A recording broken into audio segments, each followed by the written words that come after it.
প্রলোভনের ফাঁদে ফেলে আর নয় মুনাফা ই কমার্স মডেলে আসছে পরিবর্তন। দ্রুত পূর্ণাঙ্গ আইন প্রণয়নের দাবি উদ্যোক্তাদের। প্রকল্পের গুণগত মান নিশ্চিতের তাগিদ পরিকল্পনা মন্ত্রীর। অপচয় এবং দুর্নীতি রোধে কঠোর অবস্থানে সরকার। বিপুল সম্ভাবনা থাকলেও পিছিয়ে পাহাড়ের পর্যটন খাত। সঠিক পরিকল্পনা এবং সমন্বয়ের অভাবকে দুষছেন উদ্যোক্তারা।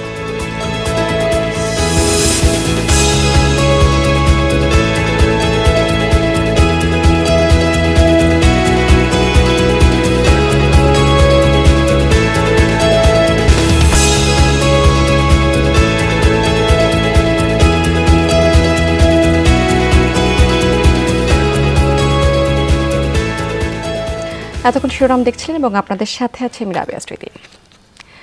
অবাস্তব অফার কিংবা ক্রেতাকে লোভের ফাঁদে ফেলে মুনাফা নয়, বরং পণ্য বেচাকেনায় সেবার মান বাড়ানো হবে। গাইডলাইন মেনে সঠিক সময়ে গ্রাহকের পণ্য বুঝে দিয়ে টিকে থাকতে চান ই কমার্স খাতের উদ্যোক্তারা। চলমান সংকটে ই কমার্স খাত তার নিজস্ব গতিধারায় ফিরবে বলেও মনে করেন তারা। এজন্য দ্রুত ব্যবসা বান্ধব পূর্ণাঙ্গ আইন তৈরির পরামর্শ ইক্যাবের। গুটি কয়েক সাপনিক তরুণের হাত ধরে এক দশক আগে দেশে যাত্রা শুরু করে ই কমার্স বা ডিজিটাল শপিং। সময় সাশ্রয়ের পাশাপাশি ঘরে বসেই ন্যায্য মূল্যে পণ্য কেনাকাটাই এই খাতের মূল ধারণা, যার উপর ভিত্তি করে তৈরি হয় দারুণ সম্ভাবনাময় এই খাতের ক্রেতা বলয়। এই বলয়কে পুঁজি করেই বছর দুয়েক আগে অস্বাভাবিক ডিসকাউন্ট, ক্যাশ রিফান্ড এ জাতীয় বিভিন্ন নামে ই কমার্সকে ক্রেতার অর্থলগ্নি করার মডেল হিসেবে দাঁড় করায় কিছু প্রতিষ্ঠান। গ্রাহকদের আস্থা ফেরাতে এখন ব্যবসা কৌশলে ইতিবাচক পরিবর্তন আনছেন উদ্যোক্তারা। এটা কিন্তু একটা গ্রিন সিগন্যাল ফর প্রত্যেকটা এন্টারপ্রেনারের জন্য, প্রত্যেকটা ই কমার্স প্ল্যাটফর্মের জন্য, যে আপনাকে কিন্তু সার্ভিস এবং এক্সপিরিয়েন্সের উপর ফোকাস করতে হবে। সো যে ডিপ ডিসকাউন্টিং মডেলটা ছিল, সেই ডিসকাউন্টিং মডেলটা যে ওয়ার্ক করে না, সেটা যেমন কাস্টমার এডুকেটেড হবে, সাপ্লায়ার এডুকেটেড হবে, আবার ই কমার্স প্ল্যাটফর্ম যারা আছে তারাও কিন্তু এডুকেটেড হবে। ই ভ্যালির মতো চিহ্নিত বাকি প্রতিষ্ঠানগুলোর বিরুদ্ধেও কঠোর ব্যবস্থা নেওয়ার দাবি এখন খাত সংশ্লিষ্টদের। পাশাপাশি কোনো প্রতিষ্ঠান যেন নীতিবিরোধী বিজনেস মডেল চালাতে না পারে তা নিশ্চিত করতে তদারকি চান তারা। নিজের কোনো ইনভেস্টমেন্ট নাই, নিজের কোনো পুঁজি নাই, সেটা শুধুমাত্র একজন কাস্টমারের থেকে টাকা নিয়ে আরেকজন কাস্টমারকে ডিসকাউন্ট দেওয়া, সেটা কিন্তু অফকোর্স একটা বেআইনি ব্যাপার। যারা এই মডেলে ব্যবসা করছে তাদেরকে অবিলম্বে তাদের অপারেশন বন্ধ করতে হবে, তাদের অ্যাসেট ফ্রিজ করতে হবে এবং সেটা দিয়ে যে সকল কোম্পানি, যে সকল ক্রেতা আছে বা সাপ্লায়ার্স আছে তাদের টাকা শোধ করার ব্যবস্থা করতে হবে। ক্রেতাকে ফাঁদে ফেলার অপকৌশল বন্ধে দ্রুত পূর্ণাঙ্গ আইন প্রণয়ন চায় ই কমার্স ব্যবসায়ীদের সংগঠন ইক্যাব। মনে করেছিলাম যে এটার পলিসির মাধ্যমে সেক্টরটাকে গ্রো করানোর জন্য, যেহেতু এখন কোশ্চেন গুলো উঠছে, আইনের একটা প্রয়োজন হবে, বা আইনটা যাতে এমন না হয় যে আমাদের যারা ক্ষুদ্র উদ্যোক্তা বা ব্যবসায়ী রয়েছেন তাদের যাতে এন্ট্রি ব্যারিয়ার তৈরি না করে দেয়। ইতিমধ্যে খাত নিয়ন্ত্রণে আইন প্রণয়ন এবং অভিযোগ সেল গঠনের উদ্যোগ নিচ্ছে সরকার। শৃঙ্খলার মধ্যে রাখার জন্য ই কমার্স রেগুলেটরি কর্তৃপক্ষ গঠন করতে হবে। ই কমার্সের ক্ষেত্রে কোনো পূর্ণাঙ্গ আইন নাই, নীতিমালার অধীনে পরিচালিত হচ্ছে। সুতরাং একটি ডিজিটাল কমার্স আইন করতে হবে। ইক্যাবের তথ্য বলছে দেশে ই কমার্স খাতে বছরে 20,000 কোটি টাকার বেশি লেনদেন হয়। মাসুদুজ্জামান রবিন, যমুনা নিউজ, ঢাকা। দর্শক, এই বিষয়ে আমরা একটু আলোচনা করতে চাই। এই মুহূর্তে আমার সাথে যুক্ত আছেন দুদকের সাবেক মহাপরিচালক মইদুল ইসলাম। মইদুল ইসলাম, আপনাকে স্বাগত। আপনার কাছে প্রথম যে বিষয়টি আমি জানতে চাই যে ই কমার্সের নামে আমরা দেখতে পাচ্ছি যে অনেক প্রতিষ্ঠান গ্রাহকের সাথে প্রতারণা করেছে, তো প্রতারিতরা কিভাবে এই ক্ষেত্রে প্রতিকার পেতে পারে?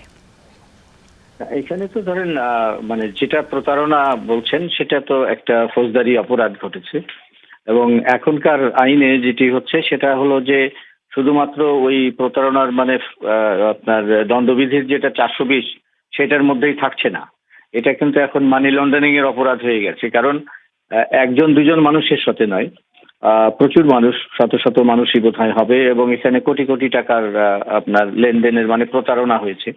এইটা এখনকার আইনে যেটি হয়েছে সেটা 12 সালের যে আপনার মানি লন্ডারিং আইন, সেই আইনের অপরাধ ঘটেছে, তাহলে সেই আইনে যেতে হবে। একটা যারা বলছেন সেটা হচ্ছে যে ধরেন কোম্পানি আইনে ব্যবস্থা নেওয়া, সেটা হচ্ছে যে যারা জেনুইন ব্যবসা করছেন, ব্যবসা করতে গিয়ে লস খেয়ে যাচ্ছেন, সেই ক্ষেত্রে ওই কোম্পানির কাছে যারা পাওনা ছিলেন তারা কিভাবে পাবেন, সেটা হলো দেওয়ানি ম্যাটার, মানে সিভিল। কিন্তু এইটা তো ঘটানো হয়েছে সেইভাবে নয়, এটা পুরোপুরি একটা অপরাধী করা হয়েছে। সুতরাং এখানে ফৌজদারি আইনে যেতে হবে, এবং যেগুলো আপনার প্রতারণার মামলা করা হচ্ছে সেই মামলা না, মানি লন্ডারিং এর মামলা করলে মানি লন্ডারিং আইনেই সেই আপনার বিধান দেওয়া আছে যে এই সমস্ত প্রপার্টি কোথায় গেছে সেখান থেকে টেনে জব্দ করে আপনার ক্রোক করে ফ্রিজ করে রেখে এখানে রিসিভার নিয়োগ করা যায় উপযুক্ত ব্যক্তি, যিনি এই সমস্তগুলোর পাওনাদার কারা আছেন তাদের পাওনার হিসাবপত্রগুলোও নেবেন, আবার এদের সম্পত্তি কোথায় কি আছে সেগুলো খোঁজ খবর করবেন, এবং সেইভাবে এটা আপনার তাদেরকে পাওনা পরিশোধ করারও ব্যবস্থা আছে, ওই আইনের ভিতরে গেলেই হয়। আর যেটি বলছেন যে ই কমার্স, যেটি এটা তো একটা নতুন অবস্থা দাঁড়িয়েছে, সেটা হচ্ছে যে আমাদের এই যে তথ্য প্রযুক্তি সেটি যতখানি আমরা সৎ কাজে ব্যবহার করতে পারছি, সদ্ব্যবহারের দিকটা সেই জায়গার চাইতে যারা এখানে আপনার দুর্বৃত্ত তারা যেন একটু বেশি সুযোগ পাচ্ছে। এই জায়গায় নজরদারি যেটা আছে, যে আপনার তথ্য প্রযুক্তির দিকে যে অপব্যবহারগুলো হয় সেই অপব্যবহারের দিকে নজরদারিটা বাড়ানো দরকার, যাতে করে এই রকমের আপনার কেউ একজন মানে একটা অবাস্তব প্রস্তাব এরকম ইন্টারনেটের মাধ্যমে ছড়ালো এবং সেটার পেছনে মানুষ ছুটে গেল। এখানে আরো অনেকগুলো ব্যাপার আছে, যেমন ধরেন যে টাকা পয়সার ব্যাপার, মানুষ টাকা দিচ্ছে, এই অ্যাকাউন্টে এসে টাকা জমা হচ্ছে, এইগুলো দেখবার জন্য কিন্তু BFIU আছে মানি লন্ডারিং আইনে, তাহলে সেইগুলো তাদের দেখার কথা। টাকা যেখান দিয়ে যায় এবং যেখানে গিয়ে জমা হয় সবগুলোর কিন্তু তাদের মনিরুল ইসলাম, আরেকটি গুরুত্বপূর্ণ বিষয় যেটি যে ই কমার্স সংক্রান্ত যে নীতিমালা বা আইন তৈরি নিয়ে এক ধরনের ভিন্নমত দেখা দিয়েছে, তো এই প্রেক্ষাপটে, বর্তমান প্রেক্ষাপটে এই ব্যাপারে এই বিষয়টিকে আপনি কিভাবে দেখছেন? নীতিমালা করার মানে বিরুদ্ধে আমি বলছি না, নীতিমালা করলে হয়তো সেটি আরো ভালো কাজ হবে আগামী দিনের জন্য, কিন্তু বর্তমানে যেটি ঘটেছে সেটির বিরুদ্ধেই কিন্তু এখন ব্যবস্থা নেওয়া যায়। বর্তমান আইনেই যদি আগানো যায়, তাতেও যারা এইখানে হয়েছেন প্রতারিত তাদের প্রতিকার দেওয়ার কিছু ব্যবস্থা করা যায়। আরেকটি হচ্ছে যে মামলা যেহেতু হবে এবং মামলাগুলো দ্রুত বিচার করে নিষ্পত্তি করে সাজা করতে হবে, এই জায়গায় যদি আপনার বিলম্ব করা হয় তাহলে লাভ কিছু হবে না, এইটা একটা বিষয়।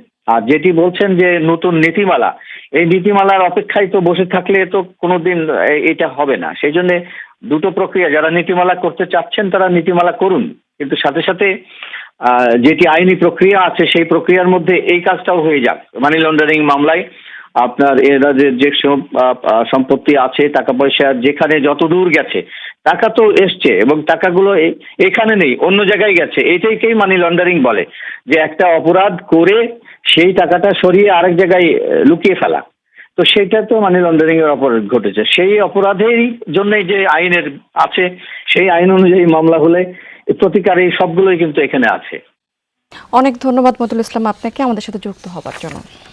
উন্নয়ন প্রকল্প দ্রুত এবং মানসম্মতভাবে শেষ করার তাগিদ দিয়েছেন পরিকল্পনা মন্ত্রী এম মান্নান। বলেছেন, সরকারি সম্পদের অপচয় এবং দুর্নীতি রোধে সরকার কঠোর অবস্থানে রয়েছে। সকালে একটি কর্মশালার উদ্বোধনী অনুষ্ঠানে তিনি বলেন, প্রকল্প বাস্তবায়নের ক্ষেত্রে অনিয়ম, দুর্নীতির অভিযোগ আসে, তা কমিয়ে আনার ক্ষেত্রে সরকার ব্যবস্থা নিয়ে থাকে। পরিকল্পনা মন্ত্রী এ সময় আরও বলেন, দুর্যোগ মোকাবেলায় বাংলাদেশ রোল মডেল। বিশ্বের অনেক দেশ দুর্যোগ মোকাবেলায় বাংলাদেশকে অনুসরণ করছে। আলোচকরা এ সময় বলেছেন, দুর্যোগে ক্ষতিগ্রস্ত মানুষের সহায়তা, দারিদ্র্য বিমোচন এবং প্রান্তিক মানুষের উন্নয়নে সরকারের অনেক কর্মসূচি রয়েছে। এসব কর্মসূচি বাস্তবায়নে বিপুল পরিমাণ অর্থ খরচ করতে হয়। সম্পদের সর্বোত্তম ব্যবহারের সঠিক তথ্য দরকার, না হলে অপব্যবহার হতে পারে। উন্নয়ন কার্যক্রমে নারীর অংশগ্রহণ নিশ্চিত করার তাগিদ উঠে আসে এই কর্মশালায়। পরিবেশের সুরক্ষা এবং দুর্যোগ মোকাবেলায় নারীর অংশগ্রহণ বাড়ানোর আহ্বান জানান পরিকল্পনা মন্ত্রী। দুর্নীতি হয়, অপচয় হয়, অস্বীকার করছি না, এটা বাস্তব জগৎ, বাস্তব দুনিয়া। আমরা হতাশ হই না, আমরা আমাদের চাপ অব্যাহত রাখবো। তবে ঝড় উঠিয়ে, বিপ্লব ঘটিয়ে, সামরিক কায়দায় ধরে এনে মেরে ফেলে এইসব কাজ তো আমরা পারবো না। আমাদেরকে আইন কানুনের মধ্যেই ফাংশন করতে হবে। বিপুল সম্ভাবনা থাকলেও সদিচ্ছা এবং পরিকল্পনার অভাবে পিছিয়ে পাহাড়ের পর্যটন খাত। শান্তি চুক্তির এত বছর পরও এগোয় নিয়ে এই শিল্প। সমন্বয় এবং পরিকল্পনার অভাবে কাজে লাগানো যাচ্ছে না অপার সম্ভাবনা। বিশ্ব পর্যটন দিবস উপলক্ষে প্রতিনিধির পাঠানো তথ্য এবং ছবিতে ডেস্ক রিপোর্ট। জলপাহাড়ের মিতালিতে প্রাকৃতিক সৌন্দর্যের লীলাভূমি পার্বত্য চট্টগ্রাম। রাঙামাটি ঝুলন্ত সেতু, বান্দরবানের ট্রেকিং রুট আর খাগড়াছড়ি হয়ে সাজেক ভ্রমণ ডেস্টিনেশনে পর্যটকদের পছন্দের তালিকায় শীর্ষে সব সময়। কিন্তু অপার সম্ভাবনার এই খাত কাজে লাগানো যাচ্ছে না সঠিক পরিকল্পনার অভাবে। পাহাড় দিন দিন একঘেয়ে হয়ে উঠছে পর্যটকদের কাছে। সংস্কারের অভাবে আপনার এখানে যারা আসা যাওয়া করতেছে পা ভিজে যাচ্ছে। সিকিউরিটিগুলো যদি এনশিওর করা যায়, প্লাস রাস্তাঘাটগুলো যদি আরো ভালো করা যায়, একটা গুরুত্বপূর্ণ পর্যটন কেন্দ্র যদি আর একটু সংস্কার করা হইতো বা পর্যটকদের যদি লক্ষ্য রেখে এটা যদি মেরামত করে তারও ভালো হইতো। খরা কাটাতে ইকো ট্যুরিজমের উপর জোর দিচ্ছেন উদ্যোক্তারা। সরকারি খাতের দুর্বল ব্যবস্থাপনা আমাদের সম্ভাবনাটাকে নষ্ট করে দিচ্ছে, আমাদের নতুন উদ্যোক্তাদের নষ্ট করে দিচ্ছে। এখানকার যে সম্ভাবনাটা সবচেয়ে বেশি সেটা ছিল যে eco tourism, community based tourism, কিন্তু এই বিষয়গুলো উপেক্ষিত থেকেছে। এজন্য সরকারের পাশাপাশি বেসরকারি খাতের সহযোগিতা চাইছে জেলা প্রশাসন। এখানে বিপুল সংখ্যক পর্যটন আকর্ষণ করার মতো, যেটা বিশ্বের অনেক দেশেই নেই। এই বিষয়ে আসলে অনেক কাজ করার সুযোগ রয়েছে আমাদের সামনে, শুধু সরকারি না বেসরকারি পর্যায়েও। জেলা পরিষদের অভিযোগ, এ খাতের উন্নয়নে মন্ত্রণালয়ে একাধিক প্রকল্পের প্রস্তাব পাঠানো হলেও তা আলোর মুখ দেখছে না। বিশেষভাবে একটা পরিকল্পনা নেবে এবং এই পরিকল্পনাটা বাংলাদেশের মহাপরিকল্পনার সাথে যুক্ত করে পর্যটন সেক্টরকে এইভাবে ডেভেলপ করতে চায়। পার্বত্য অঞ্চলে পর্যটন শিল্প বিকাশে 1200 কোটি টাকার প্রকল্প নেওয়া হলেও তা আটকে আছে নীতি নির্ধারণী পর্যায়ে। আল আমিন শিকদার, যমুনা নিউজ। দর্শক, এখন জানিয়ে দেব পুঁজিবাজারের এই মুহূর্তের খবরাখবর। আমরা দেখতে পাচ্ছি যে সকাল থেকে ঢাকার শেয়ার বাজারে ঊর্ধ্বমুখী প্রবণতা বিরাজ করছে এবং সেই সাথে ইতিমধ্যে 900 কোটি টাকার মতো লেনদেন হয়ে গেছে। এছাড়া বেড়েছে বেশিরভাগ প্রতিষ্ঠানের শেয়ারের দাম। আমরা যদি দেখি যে আজকে এই মুহূর্ত পর্যন্ত প্রধান সূচক 31 পয়েন্টেরও বেশি বেড়ে গেছে এবং দাঁড়িয়েছে 7268 পয়েন্ট। ডিএসইএস 1583 পয়েন্টে দাঁড়িয়েছে 8 পয়েন্টের মতো বেড়ে, এবং ডিএসই 30 2679 পয়েন্টে দাঁড়িয়েছে 14 পয়েন্টের মতো বেড়ে। এবং এই পর্যন্ত ডিএসইতে সর্বশেষ লেনদেন হয়েছে 878 কোটি 71 লাখ টাকার মতো শেয়ার, এবং লেনদেন হওয়া প্রতিষ্ঠানের মধ্যে দাম বেড়েছে 197টি, কমে গেছে 134টি, অপরিবর্তিত আছে 45টি প্রতিষ্ঠানের শেয়ারের দাম।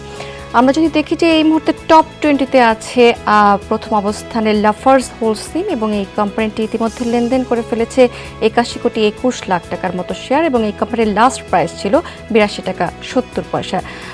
প্রায় 51 কোটি 92 লাখ টাকার মতো শেয়ার হাত বদল করে ইতিমধ্যে দ্বিতীয় অবস্থানটা ধরে নিয়েছে অরিয়ন ফার্মা, এবং লাস্ট প্রাইস ছিল এই কোম্পানিটির 87 টাকা।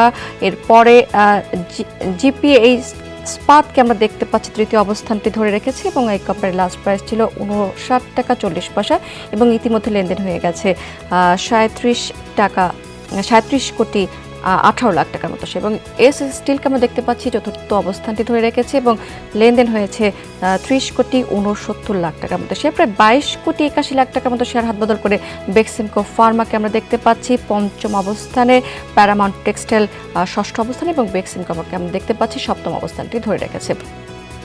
আমরা যদি দেখি এখন চট্টগ্রাম শেয়ার বাজারে কি অবস্থা, আমরা দেখতে পাচ্ছি চট্টগ্রাম শেয়ার বাজারও ঢাকা শেয়ার বাজারের মতো ঊর্ধ্বমুখী প্রবণতা বিরাজ করছে, এবং সার্বিক সূচক ক্যাসপি আমরা দেখতে পাচ্ছি ইতিমধ্যে 76 পয়েন্টের মতো বেড়ে গেছে এবং দাঁড়িয়েছে 21,203 পয়েন্ট, এবং ইতিমধ্যে এর সিএসসিতে লেনদেন হয়েছে 22 কোটি 80 লাখ টাকার মতো শেয়ার, এবং টোটাল ট্রেড হয়েছে 235টি প্রতিষ্ঠানে, যার মধ্যে 120টি দাম বেড়ে গেছে, কমে গেছে 81টি, এবং অপরিবর্তিত আছে 34টি প্রতিষ্ঠানের শেয়ারের দাম। আমরা যদি দেখি যে দর বৃদ্ধির ভিত্তিতে আমরা প্রথম অবস্থানে আছে অরিয়ন ফার্মা, এসএস স্টিল দ্বিতীয় অবস্থানে, এবং লাফার্স হোলসিম তৃতীয় অবস্থানটি ধরে রেখেছে। দর্শক, এই ছিল আমার হাতে শেয়ার বাজারের সর্বশেষ খবরাখবর। এদিকে আমরা যাচ্ছি যে করোনার ধাক্কায় অনেকটা বদলে গেছে দেশের অর্থনৈতিক এবং বাণিজ্যিক কার্যক্রম। ব্যবসার ক্ষেত্রে বেড়েছে প্রযুক্তির ব্যবহার। নতুন এই বাস্তবতা মেনে এগিয়ে যাওয়ার আহ্বান জানিয়েছে ইন্টারন্যাশনাল বিজনেস এবং ইকোনমিক্স কনফারেন্স। ঢাকা বিশ্ববিদ্যালয়ের বিজনেস স্টাডিজ ফ্যাকাল্টি আয়োজিত 2 দিনের এই সম্মেলন শেষ হয় রোববার সন্ধ্যায়। এই আয়োজনে দেশি বিদেশি বিশেষজ্ঞরা বিভিন্ন প্রবন্ধ উপস্থাপন করেন। অনুষ্ঠানে উপস্থিত ছিলেন ঢাকা বিশ্ববিদ্যালয়ের বিজনেস স্টাডিজ ফ্যাকাল্টির ডিন এবং সংশ্লিষ্টরা। প্রধান অতিথি শিক্ষা শিক্ষামন্ত্রী ডক্টর দীপুমণি বলেছেন, এই সময় পারিপার্শ্বিক অবস্থা বিবেচনায় নিয়ে ব্যবসা বাণিজ্য এগিয়ে নিতে হবে, গুরুত্ব দিতে হবে কাজের সুযোগ তৈরিতে। উপস্থিত ছিলেন এই সময় প্রধানমন্ত্রীর বেসরকারি বিনিয়োগ বিষয়ক উপদেষ্টা সালমান এফ রহমান। এমন আয়োজন স্থানীয় ব্যবসা বাণিজ্য এবং আর্থিক ব্যবস্থাপনায় ভূমিকা রাখবে বলে মনে করেন সংশ্লিষ্টরা। এই ছিল বিজনেস টুডের এখনকার আয়োজনে। এতক্ষণ সঙ্গে থাকার জন্য ধন্যবাদ আপনাদের সবাইকে।